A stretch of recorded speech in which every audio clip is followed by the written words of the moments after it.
Bismillahirrahmanirrahim. Assalamualaikum warahmatullahi wabarakatuh.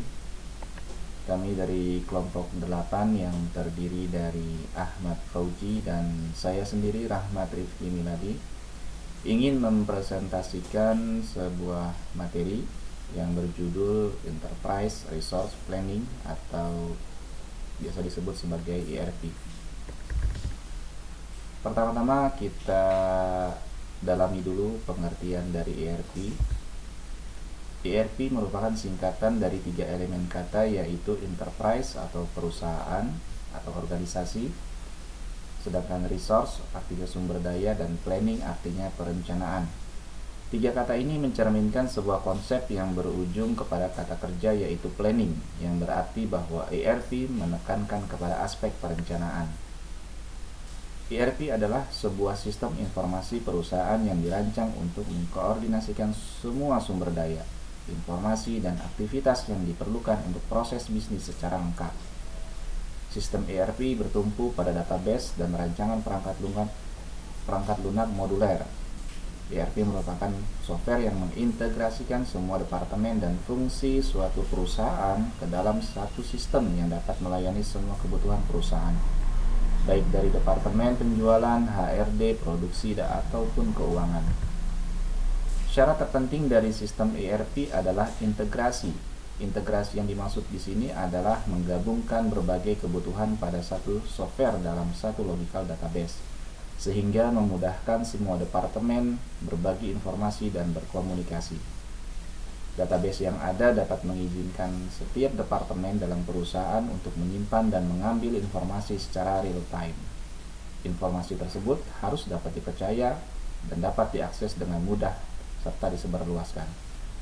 Rancangan perangkat lunak moduler harus berarti bahwa sebuah bisnis dapat memilih modul-modul yang diperlukan, dikombinasikan dan disesuaikan dari vendor yang berbeda, dan dapat menambahkan modul baru untuk meningkatkan unjuk kerja bisnis. Yang berikutnya, konsep dari ERP. Konsep ERP adalah sebuah sistem yang mengintegrasikan proses setiap line dalam manajemen perusahaan secara transparansi dan memiliki akuntabilitas yang cukup tinggi. Untuk memasuki pasar internasional, ERP merupakan salah satu yang menjadi prasyarat dasar bagi perusahaan. ERP merupakan sebuah konsep teknik ataupun metode guna mengintegrasikan seluruh departemen dan fungsi suatu perusahaan ke dalam suatu sistem otomasi ke seluruh proses bisnis guna meningkatkan efektivitas dan efisiensi perusahaan. Manfaat dari ERP ini adalah integrasi bisnis secara keseluruhan, fleksibilitas dalam organisasi untuk mentransformasi dan meningkatkan turnover-nya, menciptakan analisa dan peningkatan kapabilitas yang lebih baik, serta penggunaan teknologi terbaru. ERP bertujuan menyatukan semua departemen atau divisi dan seluruh fungsi dalam perusahaan menjadi sebuah perusahaan yang mampu dipantau melalui sistem terkomputerisasi dan terlayani dengan sebuah sistem yang meminimalkan biaya dengan efisiensi proses yang terkomputerisasi. Selanjutnya, komponen ERP. Komponen ERP yang sangat mendasar menurut Motiwala dan Thomson dalam bukunya berjudul Enterprise System for Management adalah sebagai berikut. Yang pertama yaitu people. Dalam implementasi ERP terdapat orang-orang yang terlibat di dalamnya, yaitu staf IT dan pengguna atau user dari sistem ERP tentunya. Pengguna harus terlibat dan memiliki peran kunci dalam proyek implementasi ERP sejak awal, karena pengguna memiliki tanggung jawab dalam menginput, memproses, dan menghasilkan output dari sistem. Yang kedua yaitu proses. Hal ini berhubungan dengan proses bisnis, prosedur, dan aturan, serta proses bisnis dengan menggunakan sistem ERP. Yang ketiga adalah hardware, yang berkaitan dengan teknologi dan pengimplementasian ERP. Salah satunya adalah hardware, yang meliputi server dan komponen pendukungnya. Yang keempat yaitu software.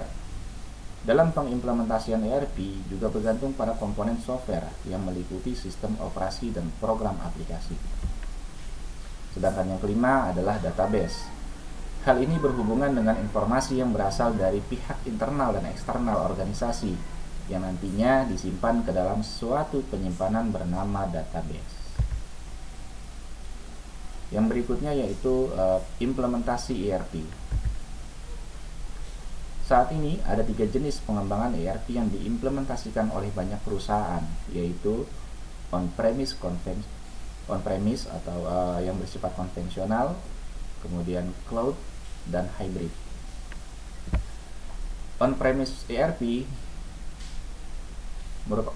adalah implementasi dari on-premise ERP mengharuskan perusahaan untuk memiliki perangkat keras seperti server sendiri, sehingga membutuhkan pemeliharaan dan biaya yang lebih banyak. Inilah mengapa ERP konvensional lebih banyak digunakan oleh perusahaan-perusahaan yang memiliki skala lebih besar. Sedangkan cloud ERP berbasis kalau ERP yang berbasis cloud tidak mengharuskan perusahaan untuk memiliki infrastruktur yang dibutuhkan untuk menyimpan data mereka, karena semuanya disimpan dalam cloud. Implementasi ERP ini membutuhkan biaya, waktu, dan tenaga yang lebih sedikit dibandingkan dengan ERP tradisional, sehingga lebih banyak digunakan oleh usaha kecil dan menengah. Yang ketiga adalah hybrid ERP. Hybrid ERP memungkinkan perusahaan untuk menjalankan perangkat lunak ERP di bawah kendali mereka sendiri dengan menggunakan server sekaligus menyimpan sebagian data mereka di cloud.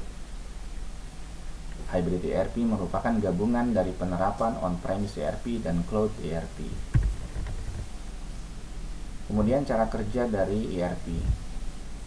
Cara kerja atau penerapan ERP berisikan poin-poin yang dapat dipakai sebagai pedoman ketika melakukan implementasi ERP. ERP merupakan bagian dari infrastruktur perusahaan dan sangat penting untuk kelangsungan hidup perusahaan. Semua orang dan bagian yang akan mempengaruhi terhadap adanya ERP harus terlibat dan memberikan dukungan.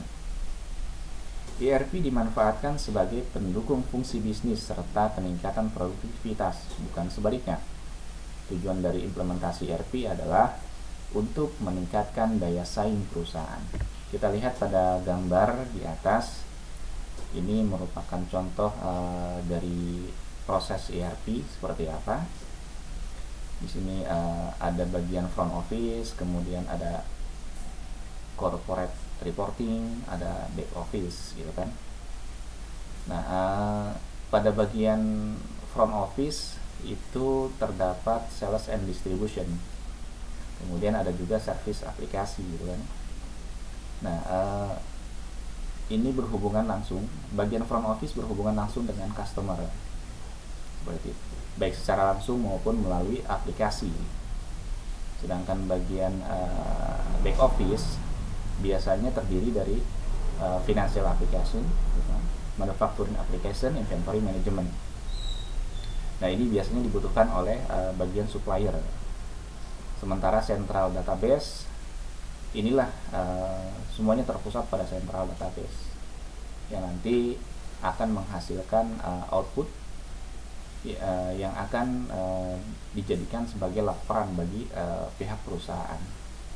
Dan central database ini juga digunakan pada divisi Human Resource Management. Kira-kira kelebihan dan kekurangan dari ERP itu apa saja? Mari kita lihat. Kelebihan dari ERP adalah integrasi antara area fungsional yang berbeda untuk meyakinkan komunikasi, produktivitas, dan efisiensi yang tepat. Rancangan perekayasaan, pelacakan, pemesanan dari penerimaan sampai fulfillment. Fulfillment itu biasanya bagian packing, delivery, inventory, dan shipping. Mengatur saling ketergantungan dari proses penagihan material yang kompleks. Pelacakan 3 cara yang bersesuaian antara pemesanan pembelian, penerimaan inventory, dan pembiayaan. Tentunya akuntansi untuk keseluruhan tugas melacak pemasukan, biaya, dan keuntungan pada level inti. Untuk kekurangan dari ERP ada beberapa hal, yaitu terbatasnya kustomisasi dari perangkat lunak ERP. Sistem ERP sangat mahal. Rekayasaan kembali proses bisnis untuk menyesuaikan dengan standar industri yang telah dideskripsikan oleh sistem ERP dapat menyebabkan hilangnya keuntungan kompetitif.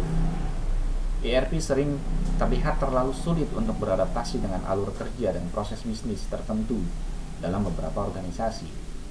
Sistem dapat terlalu kompleks jika dibandingkan dengan kebutuhan dari pelanggan. Data dalam sistem ERP berada dalam satu tempat, contohnya pelanggan, data keuangan. Hal ini dapat meningkatkan risiko kehilangan informasi sensitif jika terdapat pembobolan sistem keamanan. Mari kita lihat sekilas tentang ERP. Pada zaman sekarang, untuk menciptakan kinerja perusahaan yang produktif, kebanyakan perusahaan menginginkan pekerjaan yang lebih cepat selesai, tentunya dengan waktu yang efisien dan memiliki keinginan semuanya saling terintegrasi, saling terhubung. Mendapatkan laporan kinerja masing-masing karyawannya secara cepat. Tidak perlu menunggu waktu yang lama untuk mendapatkan laporan dari masing-masing divisi atau karyawan. Hal ini bisa dilakukan cukup hanya dengan di depan monitor saja. Kita sudah bisa mendapatkan semuanya dalam waktu yang singkat. Hal ini bisa terwujud dengan satu sistem, yaitu dengan menggunakan sistem ERP. Salah satu contoh dari penerapan sistem ERP yaitu Odoo ERP. Odoo ERP adalah aplikasi ERP yang didirikan oleh Fabian Pinkers pada tahun 2002 di Belgia dengan menggunakan perusahaan OpenERP SE. Aplikasi ini mempunyai fitur atau modul diantaranya HR, CRM, Sales, Purchasing, Accounting, Manufacturing, dan masih banyak fitur lain yang sangat berguna bagi kepentingan perusahaan. Odoo merupakan software yang mempunyai cakupan yang besar untuk kebutuhan pelanggan karena Odoo menawarkan full suite of business apps yang dibutuhkan oleh perusahaan besar dengan pemakaian secara user-friendly. Odoo merupakan aplikasi yang fleksibel dan full integrasi untuk memenuhi kebutuhan perusahaan. Odoo merupakan aplikasi open source sehingga dapat disesuaikan dengan bisnis proses dari perusahaan. Odoo dibuat dengan menggunakan bahasa pemrograman Python yang merupakan bahasa pemrograman yang berorientasi pada objek. Kira-kira modul apa saja yang ada pada Odoo ERP? Berikut beberapa modul yang ada pada Odoo ERP. Yang pertama yaitu Sales, yang kedua Purchase,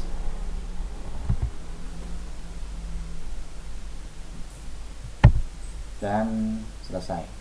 Mungkin itu saja presentasi dari kami kelompok 8. Mungkin ada yang kurang nanti bisa kita lakukan secara diskusi via Google Meet. Sekian dari kami dan terima kasih. Wassalamualaikum warahmatullahi wabarakatuh.